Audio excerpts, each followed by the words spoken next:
Hola, ¿cómo están? Buenas tardes, gusto de saludarlos. Y la verdad que a la hora del día que usted decida ver y compartir el contenido de este programa, ya por segunda semana, queremos agradecer, primero que nada, junto con saludarles, queremos agradecer a los comentarios que hemos recibido, todos de buena onda, de éxito y que nos vaya bien. Y eso da cuenta de que queremos ocupar un espacio, pero que no es un espacio nuestro, insistimos en ese concepto. Queremos que este espacio sea de ustedes, de la ciudadanía de Osorno, y si usted se da el tiempo de vernos en dos bloques de 20 minutos, donde queremos abordar diferentes conceptos, diferentes opiniones de diferentes miradas. Una mirada da cuenta particularmente de toda una experiencia en el ámbito del género, en el ámbito académico, en el ámbito laboral. Nuestra querida amiga Michelle Partirrío. ¿Cómo está, Michelle? Buenas tardes, gusto de saludarte. Muchas gracias, buenas tardes, un gusto estar nuevamente en este segundo programa. Gracias, Michelle. Hola, Rodrigo, ¿cómo estás? Gusto de saludarlo también. Bienvenido a este segundo espacio. Muy bien, muchas gracias. ¿Cómo está usted? ¿Cómo estuvo esa semana, Rodrigo? Bastante bien, bastante noticioso. Estuvo ahora disfrutando un poco con la familia en este fin de semana largo. Así que bien. Qué bueno, me alegro mucho. Y eh, Jorge Tejeda, ex director de Dideco, hoy día funcionario municipal. Amigo, ¿cómo está? Buenas tardes, gusto de saludarla. Muy bien, buenas tardes. Un gusto saludarlos a todos, a Michelle en primer término, a Rodrigo y a ti, José. Eh, Compartir de nuevo una segunda experiencia que es bastante interesante hacer esto, así que esperamos que siga perdurando en el tiempo. Hemos recibido bastante buenos comentarios. Hay algunos que dicen que no debo de pararme cuando tocan la puerta, pero debo Así de es. decir que es la realidad que nos conlleva a todos, y de lo que estamos siendo parte de este espacio, que no tenemos un espacio propio para poder hacerlo, sino que lo hacemos desde nuestras casas. Mario Vargas también, osornino, conocido nuestro, amigo de todos y de cada uno, cada una de los que estamos acá, nos envía saludos y también se quiere sumar con alguna opinión. En algún momento lo vamos a invitar a Mario y sí, desde ya, por favor, todas las reflexiones que quiera hacer están dispuestas también en torno a eso. Y partimos, como también lo decía Rodrigo, con una semana con muchas cosas, con muchas situaciones. Yo espero que hayan podido salir, bueno, nosotros no, pero que hayan podido salir a comprar su vinito, porque Mm. hay algunos que pueden salir sí, y no tienen por qué pedir permiso. También, con mucho dolor, uno pudo apreciar que la mirada de la autoridad para algunas cosas es diferente.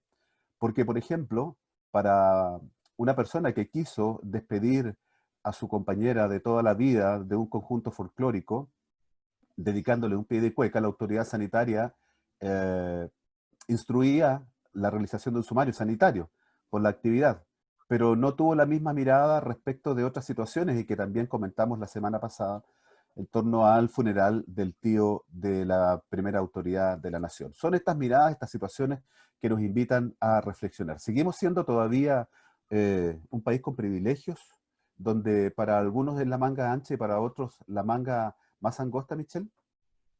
Sí, mira, yo creo que más allá de lo anecdótico y que pudiese causarnos cierta ya risa, porque la impotencia ya la tenemos frente a estas situaciones que nos está acostumbrando el presidente de la República, yo tiendo a pensar de que estas cuestiones son concertadas. No me cabe en la cabeza que la primera autoridad del gobierno se tome una foto en la Plaza Italia, abre el ataúd de su tío, compren paté de jabalí, hoy el día sábado vaya a comprar un vino.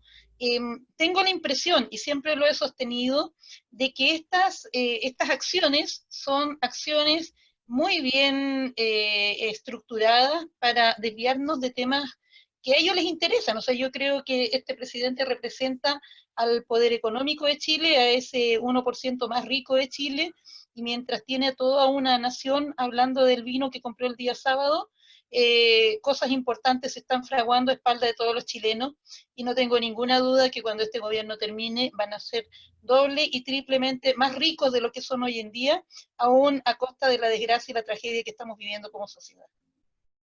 El, lo que se decía es que en el amparo de la función propia del presidente, él no le rige estos decretos de excepción y por lo tanto él puede desplazarse y ejercer todo lo que él quisiera. Ahora, Estamos de acuerdo.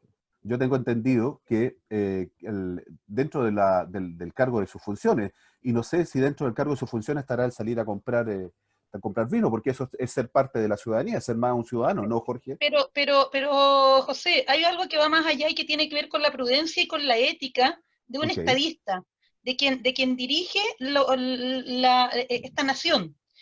No, me cuesta pensar que Sebastián Piñera no tenga empleados, que no tenga sus hijos, que no tenga alguien que pueda ir a hacerle la compra. Entonces, creo que el hecho de que él lo haga, además de ser una provocación, es un intento de desviar la atención de problemas realmente importantes que se fragúan a espaldas de los chilenos. Estoy convencida de que eso es así porque ha sucedido en otras partes y creo que ellos no están dispuestos a perder nada con esta pandemia que no es solamente sanitaria, sino que además estamos con un problema social de por medio. ¿Es tanto así, Jorge?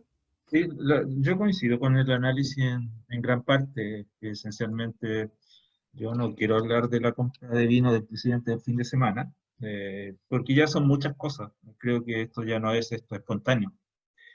Obedece a una planificación que busca que nos desviemos de los temas de fondo importantes. Y los temas importantes tienen que ver que ya vamos cerca de los 300.000 contagiados en el país al día de hoy, ¿no es cierto? Que vamos cerca de los 10.000 fallecidos, que afectan a muchas familias de chilenos, y eso es lo relevante. Entonces, cuando aparece esto masificado en las redes sociales y lo toman los canales, me parece que están desviando el tema de fondo. Me parece más trascendente y preocupante lo que plantea Andrés Alamán también estos días, en donde voy a leerlo textual, ¿eh? Dice, a propósito de la petición que ya parece ser también bastante consensuada a nivel de la sociedad chilena, cuando uno mira las encuestas, ¿no es cierto?, las serias estoy hablando, que es el uso de los fondos de AFP para poder enfrentar la pandemia por parte de alguna familia. Andrés Aramán dice, abro comillas, le vamos a estar regalando plata a personas que no lo necesitan, cierro comillas. Primero, habla como si fuera dueño de la AFP, le vamos a estar regalando plata, le vamos, o sea, o es dueño o definitivamente es incapaz como representante de la ciudadanía separarse de los empresarios, y eso es grave, porque en definitiva las personas que lo eligieron en Santiago para senador lo eligieron para representar a la ciudadanía, no a un interés económico. Y segundo, dice, para los que lo necesitan, bajo qué prisma él puede determinar quiénes lo necesitan y quiénes no. Yo creo que esos son los temas de fondo que hay que abordar. Basta ya de los, entre comillas, chascarros del presidente, porque en definitiva, con la pandemia han quedado al desnudo una serie de problemas que esperemos que la oposición y el mundo político en general sea capaz de plantearlo en algún momento.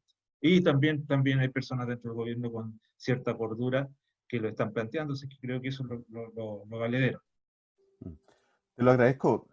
Quise de alguna forma poner los temas de los chascarros, ¿no es cierto?, como una forma irónica de poder llevar el plano de lo noticioso, de lo que está pasando, porque comparto con Michelle, es así que hay un centro de querer desviar un poco el foco de lo que verdaderamente, como tú lo desarrollabas, Jorge, así. ¿Es así tanto, Rodrigo, que el gobierno quiere desviar la atención sobre los verdaderos problemas que le atañen al país?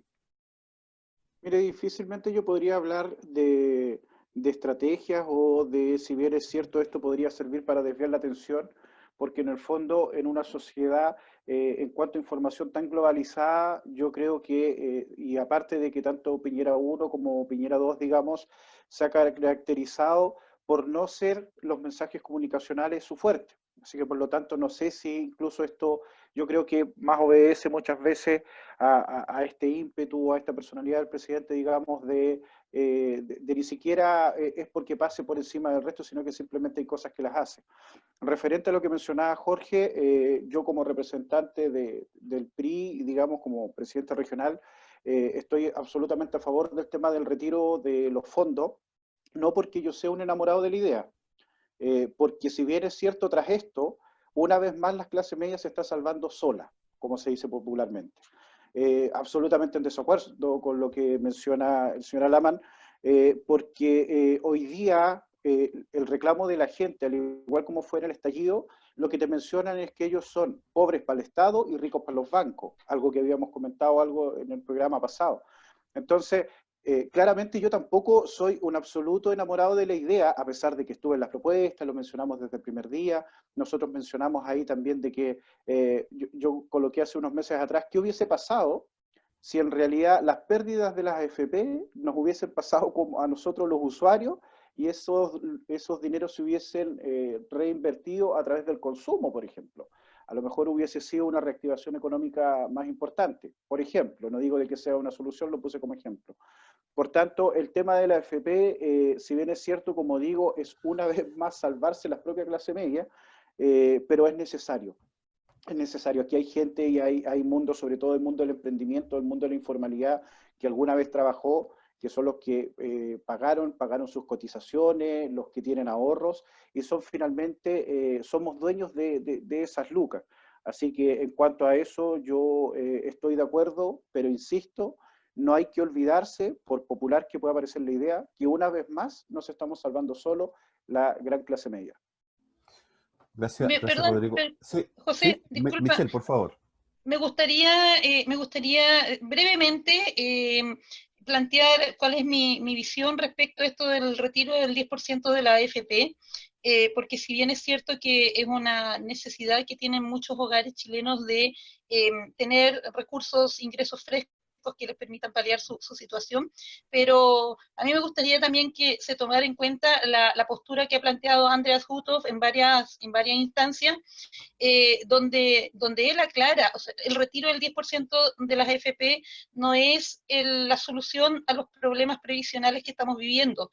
El retiro del 10% de las AFP vuelve a ser una solución individualista. Hoy en día el gran problema previsional que tenemos es que no tenemos un sistema de reparto y un sistema que sea solidario y que sea colectivo. Por tanto, si vamos a discutir el retiro del 10% de las AFP, tenemos que también llevar de la mano la discusión del tema previsional. No sacamos nada con retirar un 10% cuando en la región de los lagos tenemos más del 60% de la gente que trabaja, que no cotiza, y quienes han cotizado no tienen ahorrado más de 3 millones, por tanto un 10% viene a ser 300.000 pesos. Entonces, hay que hacer la discusión, pero hay que hacerla alejada de los eslogans. Aquí tenemos un problema grave que es el sistema previsional, donde el sistema de ahorro y capitalización individual lo que ha hecho es profundizar las desigualdades y en ningún caso es solidario. Mi punto de vista es que es el Estado quien debe resolver los problemas que tiene hoy en día la población y no centrarnos en esto, que también hoy en día, por supuesto, quienes tienen ahorros hay que retirarlos, pero no es la solución al sistema previsional. Lo que pasa, Michelle, es que hoy día el Estado no está dando respuestas, está dando respuestas escasas, tardías, lentas. Entonces la gente en la situación que está viviendo requiere de recursos y hoy día dicen, bueno, ¿dónde tengo recursos? Los tengo en la AFP. Estoy de acuerdo que hay que discutir el sistema previsional en su conjunto, ¿no es cierto? Los cambios que se deben hacer donde el Estado debiera jugar un rol preponderante. Pero hoy día está la urgencia y está la necesidad. Y cuando los políticos que dicen representar, ¿no es cierto?, a cada uno de sus electores, se niegan siquiera a discutir el tema, quiere decir que algo está mal en este país en términos del desarrollo de la democracia. Y eso explica un poco el tema del estallido social en uno de sus índices. ¿Hay alguno? Sí. Sí. Hay propuestas, hemos escuchado, ¿no es cierto? Así como Michelle recién nos planteaba y como Jorge también nos ilustraba respecto de cómo podemos hacerlo. Están definitivamente los que no quieren, ¿ya? Los que no quieren y ni que se quiera hablar de tocar la plata de la AFP. Están aquellos que quieren, pero con ciertas condiciones, y están aquellos que sí, que optan por esta situación. Pero he llegado, desde mi propia concepción, he llegado que siempre, y comparto la opinión, que siempre es el beneficiario o quien ha cotizado quien tiene que pagar, y el Estado no se está haciendo cargo de eso. De Gregorio decía en la semana, ¿no es cierto?, expresidente del Banco Central, que había que explorar algo donde el Estado sea solidario en torno a este retiro. O sea, si esta persona tiene, como muy bien lo dejaba entrever Michelle, 3 millones, son 300.000 pesos que va a retirar, el Estado al final tendría que volver a reponerle eso. Y eso no está lejos de la realidad que ha pasado en la historia republicana de nuestro país. En los años 80, dentro de la historia del Estado, por favor, nosotros sabemos que en los años 80 había una historia particular, se le puso plata a los bancos. Yes. Y los bancos se salvaron en torno a eso. Entonces, ¿cómo hoy día Y nos algunos ni vamos a siquiera hacer? pagaron. Exactamente, y solamente el Banco de Crédito de Inversiones fue quien sostuvo y pagó su deuda. ¿Y cómo entonces el Estado hoy día no va a ser solidario en torno a eso al final del periodo de permanencia laboral para poder devolver, ¿no es cierto?, lo que hoy día pueda pasar? Pero nos estamos salvando solo. La clase Pero media, perdón, yo digo que no existe la clase media, pero nuevamente comparto con eso, nos estamos salvando solos nomás. hoy en día el Estado está respondiendo a los grandes intereses de los empresarios y no a la gente como debiese ser. Lo que pasó con la Ley de Protección al Empleo lo vimos claramente. Lo primero que hizo fue beneficiar a las grandes cadenas, los grandes retail. Hoy en día esas personas están utilizando sus seguros, sus ahorros del seguro de cesantía, y se desconoce cuál va a ser el futuro de ellos en 3 meses más, cuando la decisión está únicamente en manos del gran empresariado. A propósito de eso, también quiero contar una experiencia personal. No sé si a ustedes les ha pasado, a mí me llamaron del Banco Estado a ofrecerme repactar los dividendos 6 meses. Entonces te dicen, no, el Banco Estado está repactando los dividendos 6 meses y usted vuelve a pagar sus dividendos en diciembre. Cuando te metes a revisar, lo que te están dando es un crédito de consumo de 33 UF, que son como 950.000 pesos, y que te los hacen para que los empieces a pagar en diciembre, que te los aumentan al dividendo, en 167 cuotas, o sea, en 14 años, en UF, ni siquiera en pesos. Entonces, pero tiene 0% de interés, pero te están poniendo en UF. Entonces, ahí es cuando uno empieza a cuestionarse y dice, bueno, ¿quién realmente está ayudando al pueblo? ¿Quién realmente está ayudando a la ciudadanía? Aquí estamos con un Estado que sigue privilegiando los intereses de los grandes poderes económicos. Para reforzar eso, efectivamente, hoy día la empresa privada hay algunas señales positivas, pero la gran mayoría son negativas, hay que decirlo así claramente. Y en el caso de los bancos, ni hablar. Ellos lo único que hacen es velar por sus intereses, a pesar que tú muy bien lo planteabas, José, el 82, ¿no es cierto? Le entregaron recursos para salvarlos de la quiebra. Pero hoy en día ellos, por ejemplo, cuando el Estado le entrega plata y con un crédito garantizado, ¿no es cierto?, para que apoyen a las pymes que estaban pasando por grandes problemas a partir de la pandemia, ¿no es cierto?, nos encontramos que ese apoyo está sometido a las mismas reglas de siempre, a las mismas reglas del mercado de siempre, y muchos de los pymes no tienen ninguna posibilidad de acceder a los créditos bajo esas reglas. Y eso ha hecho que se hayan demorado tanto tiempo. ¿Qué es lo que va a producir? Mayor estancamiento en la economía, mayor cesantía, y eso en definitiva pasa porque hay un Estado débil que es incapaz de hacer que los bancos entreguen realmente un apoyo sustancial a la economía de estas pymes y de las familias. Los famosos créditos de hipotecarios, en algún momento se dijo, usted va a ser beneficiado. Y efectivamente no hay banco que no te hayan ofrecido eso, pero ese beneficio no es tal, porque al final lo tienes que pagar igual con intereses, y lo que vas a terminar pidiendo lo vas a pagar 3 o 4 veces más el valor que inicialmente pediste. Entonces, ahí ha faltado claramente una directriz del Estado. En estos últimos 2 minutos y medio de este primer bloque, Rodrigo, ¿cómo el Estado se hace cargo finalmente de entregar una solución más concreta? Primero, yo creo que sincerando y no hablando para la galería, como lo hace un importante sector de la oposición, por ejemplo, porque estos problemas no son de un gobierno, son de un Estado, como bien lo ha especificado cada uno de los que estamos acá, porque es como que si los personajes de la exconcertación o de quienes fueron gobierno en décadas pasadas estuvieran en una tribuna leyendo el diario y enterándose recién de lo que está pasando en Chile. Como que del 90 a la fecha los ricos se hicieron más ricos y no saben cómo, o como que los estudiantes se van a la universidad a través de un crédito y en vez de un título salen debiendo una casa, o como que la AFP se modificó durante estas últimas décadas solamente en perjuicio nuestro, desde en el fondo el traspaso de las pérdidas o un largo etcétera. Por lo tanto, en esto nosotros debemos ser primero autocríticos, primero sinceros y después determinar y también entender de que este es un problema tremendamente complejo. Cuando nosotros hablamos de sistemas previsionales, tenemos que considerar que antes las personas que trabajaban a los 18 o 20 años, hoy día lo están haciendo a los 28 o 29, en promedio. Eso es lo que indican los números hoy día en Chile. Hay una esperanza, al margen de lo que está ocurriendo hoy día, pero hay una esperanza de vida mayor. Por lo tanto, esto también ha ocurrido desde hace 10 o 15 años, están ocurriendo estas revueltas en Francia, por ejemplo, en países que nos llevan un tema de adelanto con respecto a las malas implementaciones previsionales. El sistema es insuficiente, el sistema no ha dado el ancho, lo entiendo, pero creo que hay que hacer un análisis muy serio respecto a este tema y muy a fondo. Ok, le agradecemos No esta tenemos, primera parte. lamentablemente, Sí, vamos a seguir, Michelle, lo vamos a enganchar en la segunda parte de nuestro programa porque sin lugar a dudas el tema es interesante. Vamos y volvemos un ratito.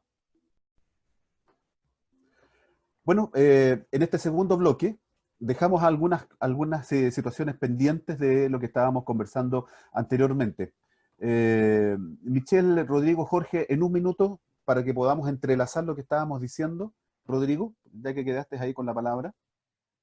Sí, solamente profundizar un poco en el sentido de que cuando nosotros hablemos de sistemas previsionales vamos a tener que hacer análisis de todo tipo y de manera muy responsable. Yo siento, y no soy un defensor de las AFP, pero siento que la preocupación no debe ser no más AFP o sí más AFP. La preocupación debe ser mejores pensiones. Y eso se tiene que ver si puede ser un sistema mixto, un sistema de capitalización individual, porque muchas veces aquí se habla, por ejemplo, del sistema reparto, y Michelle tiró un dato muy duro al principio del programa, ¿cierto? Donde hablaba de la alta informalidad en la región.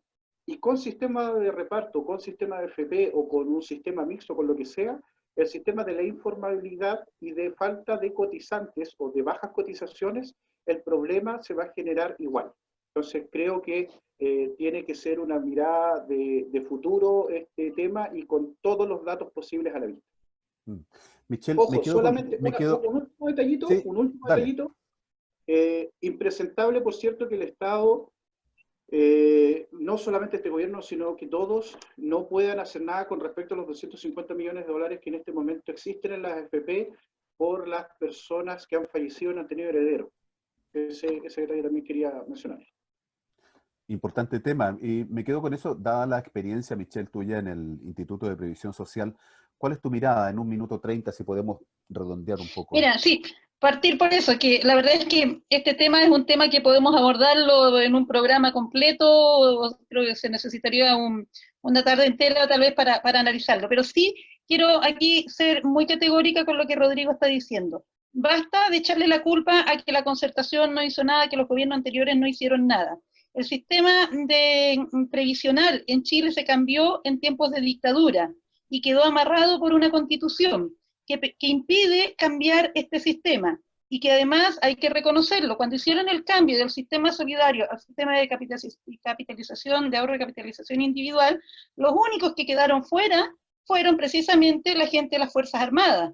Y tú entenderás por qué no se traspasó a la gente de las Fuerzas Armadas. Estábamos claros que no creían en este sistema y que hoy en día gozan de los privilegios con un sistema de reparto que lo financia el Estado.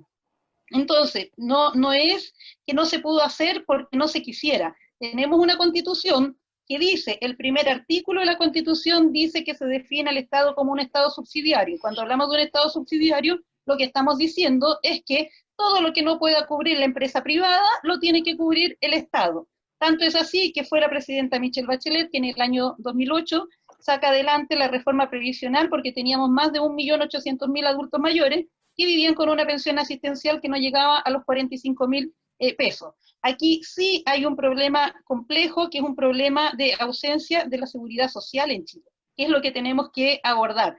No es solamente cómo mejoramos las pensiones, no, aquí lo que tenemos que mejorar es el sistema de seguridad social, y eso tiene que ser con un fuerte trabajo del Estado, sin duda. Sí, concuerdo contigo que cuando se habla de un sistema de las bajas pensiones, también va apareado de condiciones laborales que son precarias y que efectivamente es un todo el que tenemos que abordar, pero para abordar esto, definitivamente necesitamos una nueva constitución. Hoy en día la constitución no permite reformar el sistema previsional que tenemos porque se necesita mayoría absoluta. Eso es lo más importante. Sobre las consecuencias y cómo hacerlo, yo creo que, como te digo, eso da para una pelea mucho más grande. Lo que sí quisiera decir, solamente como un dato, lo menciono siempre, en la región de los lagos, el 80% de los jubilados por AFP o por compañías de seguro pertenecen al pilar solidario con un aporte previsional solidario, ya sea porque se les terminaron los fondos o porque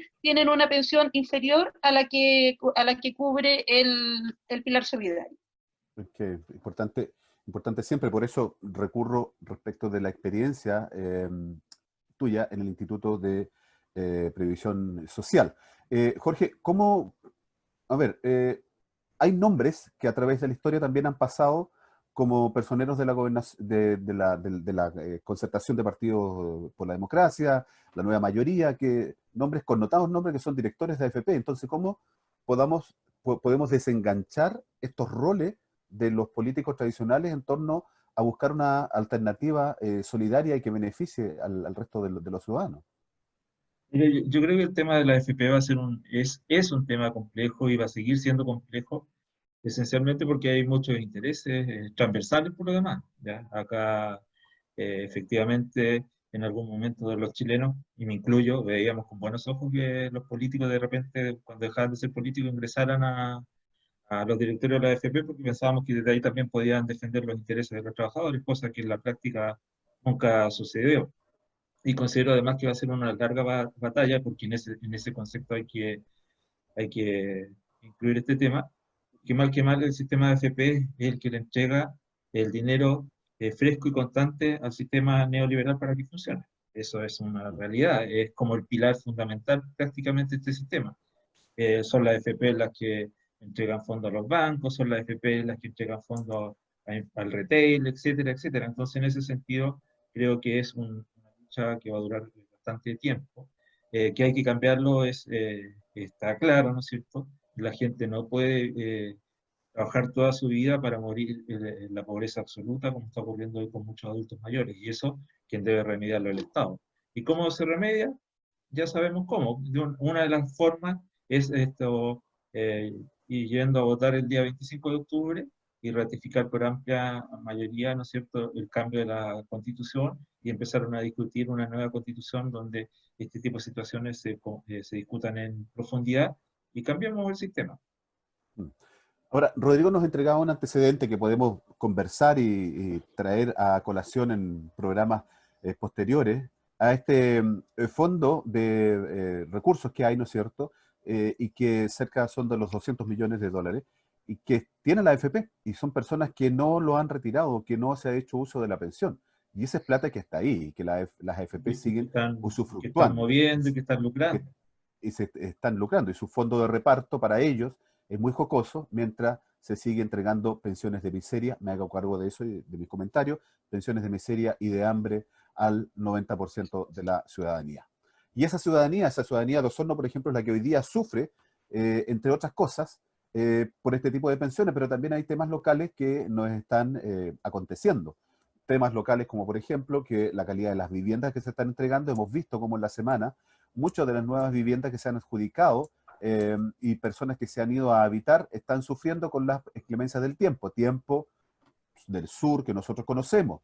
El tema, y no quiero dejarlo ahí en el tapete, sino que el municipio hoy día se ve expuesto a un pago, ¿no es cierto?, muy oneroso de sus caudales municipales y que va en deterioro del presupuesto municipal. Jorge, si nos puedes ahí, por ejemplo, ilustrar con tu opinión, por favor. Sí, mira, sobre el primer tema de la construcción de vivienda, es alarmante la situación, porque no es solo que un proyecto tenga problemas.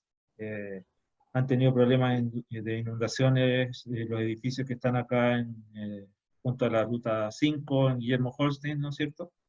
El condominio del mismo nombre. Han tenido problemas los departamentos que se entregaron arriba en calle Azapa, también por situaciones de inundaciones, por situaciones de los servicios higiénicos, etc. Y el más reciente, el que se construyó ahí en calle Alsacia, junto a Sodi, ¿no es cierto?, que está en ese sector, que que también la gente lleva pagando sus dividendos ya 2 o 3 meses y no han podido recibir los departamentos porque presentan fallas importantes en términos de lo que es el cableado eléctrico, en términos de lo que es todo los sistemas de agua servida, etc. ¿Cómo el municipio, Jorge, y cómo el municipio, a través de la dirección de obras, puede hacerse cargo de estas situaciones para salvaguardar a sus propios ciudadanos, digamos? Para allá iba esencialmente porque creo que ahí fallan todas las inspecciones técnicas, no solo la municipal, porque recordemos, por tratarse de proyectos de gran envergadura, el Ministerio de la Vivienda también tiene que contratar estos inspectores técnicos externos, ¿no es cierto? Técnicos, Que exactamente. están considerados en el proyecto. Entonces, la pregunta es cómo esos inspectores técnicos están desarrollando su trabajo para que se presenten este tipo de problemas hoy en día y que termina perjudicando a la gente. Y obviamente quien recibe finalmente esto es la municipalidad, y ahí hay que revisar qué es lo que está pasando en la dirección de obra, si tienen el personal suficiente o no para poder revisar este tipo de obras que está entregándose hoy día en Osorno. Mm. Y Jorge, quiero que me des tu opinión, porque sin lugar a duda eres un referente respecto a lo que se inició en Osorno con el tratamiento de los residuos. ¿Qué te parece que hoy día el municipio de Osorno esté expuesto a esta demanda que hizo la empresa por los terrenos donde se estaba construyendo el vertedero y que perjudicaría enormemente el presupuesto municipal? Bueno, primero hay que decir que este es un fallo de primera instancia, ¿no es cierto?, que se da en el segundo juzgado civil de Osorno, y como fallo de primera instancia, obviamente el municipio lo perdió. No obviamente, porque en realidad nos enteramos después que en esta semana que lo perdió. Y cuando digo que es grave para la comunidad, porque cuando estamos hablando de que un juez en primera instancia condena que el municipio debe pagar 3.100 millones de pesos a la empresa, quiere decir que algo se hizo mal ahí, ¿ya? Yo espero que las autoridades políticas, ¿no es cierto?, de la municipalidad, alcalde y concejales hagan su trabajo y defiendan la posición municipal y la posición de la comunidad en la Corte de Apelaciones y en la Corte Suprema. Aquí hay que usar todas las instancias para poder defender los intereses de la comunidad. 3.200 millones, 3.100 millones de pesos, si lo sacamos a canastas familiares de 50.000 pesos, equivalen a 62.000 y tantas canastas. Estamos hablando de aproximadamente una canasta por hogar en Osorno. Y además, si entregáramos, por ejemplo, los subsidios de la vivienda, donde se le piden a la gente 30 UF de ahorro, esos 3.100 millones de pesos equivalen a 3.451 familias aproximadamente. Esa es la magnitud de lo que se perdió en primera instancia. Y ahí es donde uno también debe hacer la crítica política, porque en definitiva, a veces por cosas bastante menores, salen todos los actores políticos a condenar los hechos, y aquí no hemos visto ninguna reacción, ni de los concejales, ni de los diputados, ni de los senadores. Algunos se escudan que es un fallo de primera instancia. Creo que es una mala excusa, porque en definitiva no se puede guardar silencio ante esto, porque quiere decir que algo se hizo mal. Y desde mi perspectiva, eso mal se hizo cuando se le entrega a una empresa como Servitran, que no tenía la calificación técnica para desarrollar este proyecto. Y eso no lo digo yo, lo dice un informe, el informe POST, que lo contrata el gobierno regional para evaluar las propuestas que se hicieron en torno al vertedero La Laja en Puerto Montt, en Yanquihue, que está funcionando perfectamente, con algunas deficiencias, pero está funcionando, y cuando se evalúa el vertedero Curado. Y ese informe dice claramente que la empresa que estaban proponiendo adjudicar en Osorno no tenía la capacidad técnica para desarrollar el proyecto, y eso se ve reflejado hoy día en los resultados que tenemos, en términos que tenemos un relleno sanitario abandonado, en donde ya se han pagado 4.000 millones de pesos, y además le sumamos que en primera instancia se perdió una demanda en donde el municipio tendrá que pagar 3.100 millones de pesos. Gracias, Jorge. Michel, ¿o qué te merece esta situación en torno al plano local? ¿Cómo se están haciendo las cosas? ¿Qué es lo que se podría mejorar dentro del territorio?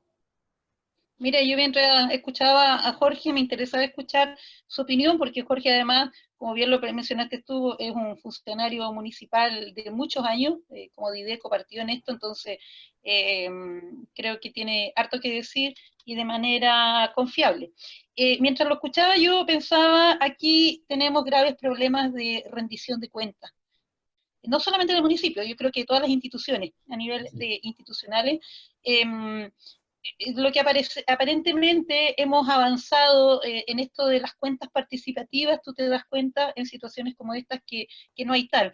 Esa cuestión de hacer el show, de ir a un hotel y con cafecito de por medio y que te den la cuenta pública y después un taller y se cierra, definitivamente no es participativo si no somos capaces de conocer la realidad de los números y de la gestión en este caso, de los gobiernos locales.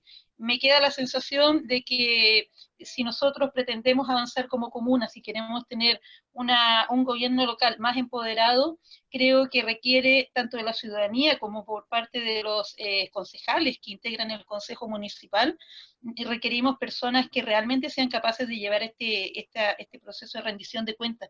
Accountability, le dice en el idioma en inglés, pero no podemos llegar a que un juzgado haga la primera sentencia y que condene a pagar una multa de esta cantidad de millones. Y sí, fíjate que al menos se ha notado en la ciudadanía, lo he leído al menos en las redes sociales, de que sí se extraña el pronunciamiento por parte de las autoridades. Algunos consejeros lo han hecho, no así diputados, senadores, y bueno, y el alcalde también poco se le ha escuchado en este sentido. Gracias, Michelle. Rodrigo, ¿cómo reparamos en torno a una gestión local que puede ver menoscabado su presupuesto en torno a los 3.100 millones de pesos y haciéndonos cargo también como ciudadanos de que no hemos levantado la voz, particularmente, y digo a través de tu persona, que representas un sector político por cual el alcalde es contrario? Sí, claro. Mira, yo creo que de partida cuando nosotros hablamos de un gobierno local, es importante de personas que no se estén subiendo al carro de la victoria ahora que se están entregando estos antecedentes, sino que lo hicieron mucho antes. Aquí hay gente que históricamente ha puesto los puntos sobre las IES respecto a este tema. Desafortunadamente, hoy día estamos viendo muchos municipios que con respecto al tema de no solamente del tratado de residuos, sino del tratamiento de residuos, sino que también luminarias, etcétera, ven compleja su transparencia en cuanto al manejo de recursos. No es menor la cifra que nos da Jorge, es preocupante el solo hecho de que, al margen de que sea un fallo en primera instancia, tener la posibilidad de perderlo sin lugar a dudas, que es de suma preocupación. Comparto también el hecho de que hemos sido pocos los actores políticos que hemos salido a mencionar este tema. Pero es importante, digamos, de que se pasen las cuentas correspondientes respecto a esto, porque lo que está ocurriendo en Osorno no es menor. Lo que están sufriendo los vecinos con lo que estábamos viendo con todos estos temas habitacionales, en Ragüe Alto, Guillermo Holstein, Avenida Francia, etcétera, es un tema muy preocupante porque en el fondo la gente le está pagando al banco una propiedad que es del banco, porque mientras no lo termine de pagar, no es de otra manera. Entonces, es sin duda preocupante de que existan gobiernos locales tremendamente empoderados y a caballo en este tema. Así que sí, comparto plenamente de que es absolutamente preocupante el hecho de considerar de que se nos pueden ir de las arcas municipales 3.100 millones de pesos. Así es, 3.100 millones de pesos, y que muchas veces los municipios, como Michelle, al tiro Michelle, hago un preámbulo en torno a un tema que me parece muy importante y que da cuenta de lo que tú mencionaste, que vamos a asistir a una cuenta participativa y que en realidad no es tal, sino que solamente un monólogo donde se da y se lucen muchas diapositivas en colores muy bonitas, con transiciones preciosas y tal vez con una música ad hoc, pero que en realidad... Con un presupuesto de por medio. Con un presupuesto de por medio.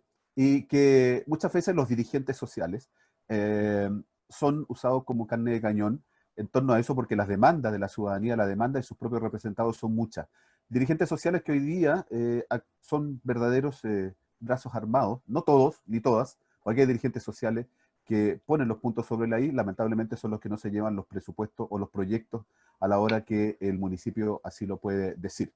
¿Cuál es el rol de los dirigentes y las dirigentes sociales, Michelle, territoriales? Sí, no, mira, es un tema que me interesa mucho. Solamente quería mencionar que esto que estamos viviendo hoy día, que es en una magnitud mucho más grande del relleno sanitario, ya lo vimos pasar con la situación de Quiero mi barrio, del cual tenemos, la verdad es que como ciudadanía tampoco tenemos una respuesta clara de qué es lo que sucedió. Fueron menos millones, pero fue falta la probidad, por cierto, y yo creo que cuando están recursos fiscales de por medio, que son los recursos de todos, el manejo y la gestión del presupuesto tiene que ser con absoluta transparencia. Y si no, simplemente tienen que dar la cara a la ciudadanía y responder por los hechos que han cometido. Dicho eso, también concuerdo, José, contigo de que el rol del dirigente social muchas veces se trastoca o se pasa a llevar cuando queremos convertirlos en brazos armados de mi gestión y no respetamos lo que significa por sí los movimientos, las organizaciones sociales. Hoy en día las organizaciones sociales, muchas organizaciones sociales han hecho un trabajo tremendamente relevante en esta pandemia y lo han hecho de manera autogestionada. La verdad es que yo en lo personal me saco el sombrero por el movimiento de mujeres autoconvocadas que se ha dedicado a preparar ollas comunes en distintos barrios que hoy en día lo necesitan, y solamente con la solidaridad del pueblo, solo el pueblo ayuda al pueblo, dicen ellos, ¿no? Entonces, y resulta que de repente aparece un instructivo de la Secretaría de Gobierno y de por medio de las municipalidades donde se pretende intervenir estas ollas comunes o estos dirigentes donde tienen que registrarse, tienen que sacar un permiso, tienen que tener una autorización y además empiezan las instituciones a querer involucrarse. Yo creo que no corresponde. Creo que las instituciones tienen que hacer su trabajo, sin duda, lo hemos conversado en todo el programa, tienen que hacerse parte de esta situación y tienen que responder, pero no pueden entrometerse en los movimientos que son autogestionados, porque tenemos distintos roles y tenemos que empoderar a esas personas. Hoy en día, muchas veces hablamos del aislamiento social, del aislamiento individual, del aislamiento político. Pues por tanto, dejemos que esas instituciones se fortalezcan, no le tengamos miedo a la participación efectiva. Hoy en día las instituciones con este modelo social que tenemos, con este modelo político que tenemos, buscan disfrazar la participación y no empoderan a quienes realmente se están fortaleciendo y lo están convirtiendo en una cultura, en una forma de vivir. Por tanto, rechazo de todo punto de vista que se intervengan aquellos movimientos que están trabajando con las ollas comunes y con los dirigentes sociales. No estoy de acuerdo que se instrumentalicen. Y lo mismo aprovecho también de comentar una situación muy compleja que está pasando con una dirigente del movimiento feminista, que es Victoria Arriagada. A ella el juzgado de policía local la ha citado porque las indica como una de las responsables de la marcha del 8M, del 8 de marzo, por el Día Internacional de la Mujer. Es más, el día 8M fue día domingo y en Osorno no se hizo marcha. Ella no estuvo presente y la marcha que sí se hizo el día lunes 9 de marzo fue una marcha maravillosa, tremendamente pacífica. Creo que en años no habíamos visto una marcha tan bonita como la del lunes 9 de marzo y por tanto no corresponde que se persiga a una dirigente por el solo hecho de ser dirigente. Da la impresión, y con esto termino, que el 18 de octubre no ha cambiado absolutamente en nada a quienes lideran las entidades, tanto locales como las entidades nacionales. Pero no se confundan, no ha cambiado nada en ellos. En la población sí ha cambiado, y esa población que hoy en día se está cuidando y se está protegiendo, no va a dejar pasar cuando termine esto. ¿Por qué? Porque se está pasando a llevar la dignidad de las personas. Eso es lo que creo, y creo que hay que dar una mirada al trato que se le está dando a los dirigentes sociales. Muchas gracias, Michelle. Rodrigo, en un minuto que podamos cerrar, en un minuto y medio que podamos cerrar este día y este recorrido de la semana en torno a noticias que hemos podido ir conversando y reflexionando. Sí, muy brevemente, yo creo que siempre el sector que represento, ¿cierto?, está muchas veces estigmatizado con ciertos dogmas que yo creo que es bueno ir soltando. Referente al tema de ollas comunes, yo estoy absolutamente de acuerdo en que las organizaciones sociales prestan una colaboración enorme, pero también me gustaría ver un rol más activo de las distintas instituciones gubernamentales. Coloco un ejemplo. Hace poco, tanto el senador Osandón como, no recuerdo con quién más estaba llevando a cabo, el tema de que, por ejemplo, los supermercados, cuando los alimentos faltan 1 o 2 semanas por vencer, se le entregan a un precio distinto a los funcionarios, y eso lo podrían a lo mejor trabajar para generar alimentos para la gente que más lo necesite.